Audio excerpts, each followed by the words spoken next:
प्रिय विद्यार्थियों, आप सभी का हार्दिक स्वागत है आपके अपने चैनल द साइंस गुरु में। मैं संजय कुमार एक बार फिर से आपके बीच उपस्थित हूँ एक बहुत ही उपयोगी और महत्वपूर्ण जानकारी को लेकर के।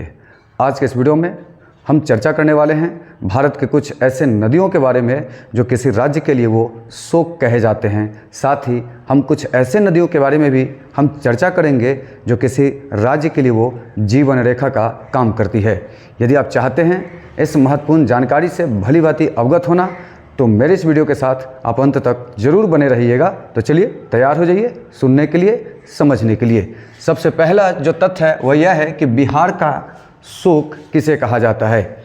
ध्यान से सुनेंगे, बिहार का शोक किसे कहा जाता है तो कोसी नदी को बिहार का शोक कहा जाता है, क्योंकि इस नदी से बिहार को काफ़ी नुकसान और क्षति होता है बाढ़ के दौरान।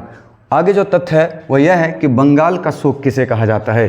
बंगाल का शोक दामोदर नदी को कहा जाता है। ध्यान से सुनिएगा, बंगाल का शोक दामोदर नदी को कहा जाता है। उसके आगे है असम का शोक किसे कहा जाता है। असम का शोक किसे कहा जाता है तो ब्रह्मपुत्र नदी को असम का शोक कहा जाता है, क्योंकि इस नदी से भी असम को काफ़ी नुकसान और क्षति होती है। उसके आगे है उड़ीसा का शोक किसे कहा जाता है। उड़ीसा का शोक किस नदी को कहा जाता है तो आपका जवाब होगा महानदी को उड़ीसा का शोक कहा जाता है। उसके आगे हम जीवन रेखा की चर्चा करेंगे। आंध्र प्रदेश की जीवन रेखा किसे कही जाती है, या आंध्र प्रदेश की जीवन रेखा कौन सी नदी है। उस नदी का नाम है गोदावरी। याद रखेंगे, आंध्र प्रदेश की जीवन रेखा कही जाती है गोदावरी नदी को। उसके आगे जो तथ्य है, मध्य प्रदेश की जीवन रेखा किस नदी को कही जाती है। मध्य प्रदेश की जीवन रेखा वो कौन सी नदी है तो नर्मदा नदी मध्य प्रदेश की जीवन रेखा है। उसके आगे जो तथ्य है, गोवा की जीवन रेखा किस नदी को कहा जाता है। गोवा की जीवन रेखा किस नदी को कहा जाता है। मांडवी नदी को गोवा का जीवन रेखा कहा जाता है। उसके आगे है सिक्किम की जीवन रेखा किस नदी को कहा जाता है।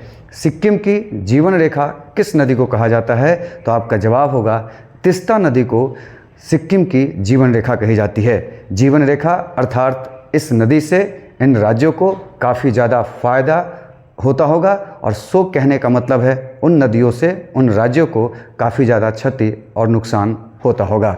मैं उम्मीद करता हूं कि आज का जो मेरा वीडियो है आप सभी को बेहद पसंद आया होगा। यदि पसंद आया है तो मेरे इस वीडियो को आप लाइक ज़रूर कर लीजिएगा, मेरे चैनल को सब्सक्राइब अवश्य कर लीजिएगा, ताकि मैं समय समय पर इसी तरह का महत्वपूर्ण जानकारी आपके बीच पहुँचाता रहूँ। तो चलिए आज के इस वीडियो को हम यहीं पर समाप्त करते हैं। पुनः मिलते हैं अगले वीडियो में, तब तक के लिए शुभ विदा, धन्यवाद।